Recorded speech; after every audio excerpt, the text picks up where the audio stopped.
agarang pagtugon. May malasakit at pag-aksyon. May dedikasyon.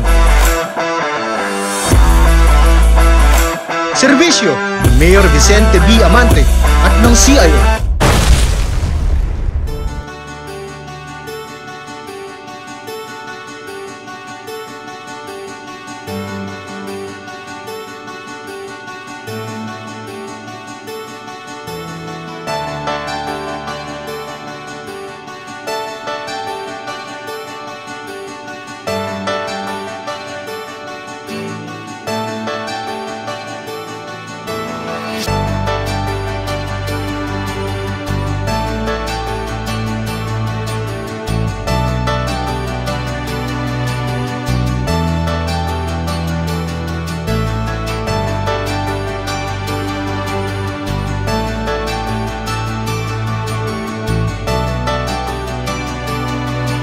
Magandang araw po sa ating lahat, no? Lalong-lalo na po sa mga mamamayan ng lungsod ng San Pablo at sa mga kawani ko po, no? Kapwa kawani ng pamahalaang lungsod, gayon din sa ama, no, ng pamahalaang lungsod ng San Pablo, Dr. Vicente B. Amante, tagapangasiwa ng lungsod, Admin Larry S. Amante. So ako po si Dr. John Matthew Aquino, kasalukuyang tagapangasiwa ng City Management Information Systems Office. Ang CMISO po ay ang may tungkulin ng aming opisina ay ang pagtatransform po ng city government papunta sa pagiging isang digital city. Ito po ay ang pagtatransfer po ng mga pisikal na transaksyon ng pamahalaan papunta sa isang elektronikong proseso, no? Kung ano po ba ang physical na transaksyon ng pamahalaan, no? Ito po yung pipila po tayo, magbabayad po tayo physically, no? Makikipag-usap po tayo, no, face to face sa mga kawani ng gobyerno, no? Yun po yung physical na transaksyon, no? Pag sinabi po nating electronic transaction, no, tayo po ay maaari nang mag-avail ng mga serbisyo ng gobyerno gamit po ang ating mga CP or cellphone, computers, tablet, no? Isang click lang po natin, no, makakapagbigay po tayo, no, ng application po natin, for example, sa business permit, no, sa sedula, at sa kung ano pa pong mga serbisyong ibinibigay ng pamahalaang lokal. Kaya naman, upang makasabay po sa mabilis na pagbabago ng panahon, ang ating pong pamahalaang lungsod ay itinatag po ang opisinang ito sa pamamagitan ng ordinansa, no, number 56 series of 2020. So ano po ba yung ginawa po nating unang proyekto? Una po, nakipag-ugnayan po ang aming opisina sa Department of Information and Communications Technology, no? Kung saan po nag-request po tayo ng mga portions, no, ng mga access points sa ating lungsod na magkakaroon ng Wi-Fi. Bakit po Wi-Fi ang inuna po natin, no? Kasi po upang maging isang digital city, ang isang lugar o isang lungsod, kailangan po malakas ang internet connectivity ng lugar na yon, no? Para lahat po ay mayroong access sa internet, no? Kaya nga po digital city. At tayo po ay maswerte sapagkat ang atin pong lungsod ay napagkalooban ng DICT ng paunang 5 access point ng free Wi-Fi, no? Pag sinabi pong free Wi-Fi, ito po'y libre, lalo tigit sa publiko, no? Meron po tayong mga free Wi-Fi location na matatagpuan sa lungsod. Unang-una po sa San Pablo City Plaza, no? Malapit po sa police station sa bayan. Pangalawa po sa Boulevard, no? Yung viewing, yung view deck po ng Sampaloc Lake. Pangatlo po sa Doña Leonila Park. Pang-apat po ay sa Felix Amante Senior High School. At ang panglima po dito po sa atin sa San Pablo City Mega Capitol, no? Hindi po dito natatapos yung proyekto ng free Wi-Fi for all.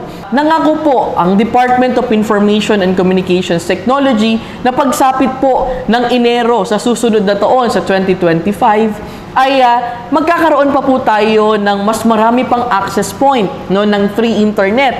At ito po ay dadali natin sa bawat barangay ng ating lungsod. Kaya para po lahat ay meron, walang inggitan, no? Dahil lahat po tayo ay mabibigyan ng free Wi-Fi for all project ng pamahalang lungsod at ng DICT. Bukod po rito, no, sinisikap po, no, at hopefully po, sinisikap po ng MIS na makapag-develop ng iba't ibang mga computer system na gagamitin po natin para sa ating essential transaction sa local government, no?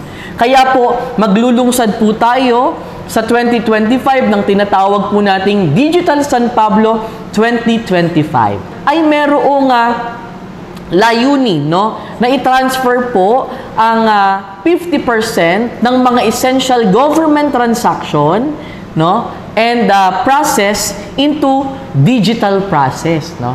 Yung mga physical po transaction patungo sa electronic transaction, no. Kaya po hopefully matapos po natin ang proyektong Digital San Pablo 2025 pagkatapos po ng taong 2025, no. Asahan po ninyo sa January 2025 ay sisimulan po natin yung mga proyektong pang-elektroniko or pang-computer system sa ating lungsod, no? Para po makasabay tayo sa new trend, no, of public administration. Ito po yung tinatawag nating e-governance, no? Kaya po mga kababayan, no, hinihingi po namin ang inyong suporta, lalo na po sa proyektong digitization ng ating pamahalaang lungsod, no. Dahil ang mas makikinabang po nito ay ang mamamayan, no. Dahil naniniwala po ang ating punong lungsod, Dr. Vicente Amante, at kasama po ang tagapangasiwang panglungsod na si Admin Larry S. Amante, na kapag po mabilis ang transaksyon, magiging masaya ang mamamayan, no.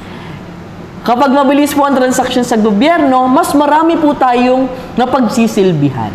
Kaya naman po, sinisikap po ng ating opisina, ang CMISO, na matupad, no, lahat po ng nasa ilalim, no, ng Information Strategic Plan or Information System Strategic Plan, na ang layunin po ng planong iyon, no, ng plan po na iyon, ay maitransform ang city government to become a digital city, no. Sa pamamagitan po ng tulong ninyo, no, ang aming po mga minamahal na mamamayan, magagawa po natin ito ng sama-sama. Tulungan po tayo, no, na maisakatuparan po ang pangarap na ito, first digital cities in the Philippines, no. Ang City Management Information Systems Office po ay matatagpuan po, no, sa ating bagong-bago, no, San Pablo City Mega Capitol Building sa Barangay San Jose, sa tapat po ng San Pablo City Hotel at sa San Pablo City Convention Center, no. Kung nagnanais po kayo, no, lalo tigit ang ating mga mag-aaral na nag-aaral ng information technology, computer science, no, and computer engineering and allied courses po ng technology, maaari po kayo kung gusto niyo po, no, na mag-OJT sa amin pong opisina, no, para maging bahagi po kayo ng Digital San Pablo 2025. Kayo pong lahat ay welcome, no? Tatanggapin po namin kayo dito. At check na meron po kayong makukuhang aral, no, lalo tigit yung training, no, when it comes in programming, no, animation, system design, no, na ibibigay po namin sa inyo, no, pag dito po kayo nag-OJT sa amin. Maraming salamat po at mabuhay po tayong lahat. At sa palaging tagubilin ni Mayor Vicente B. Amante, serbisyong may ngiti, San Pableño ang wagi.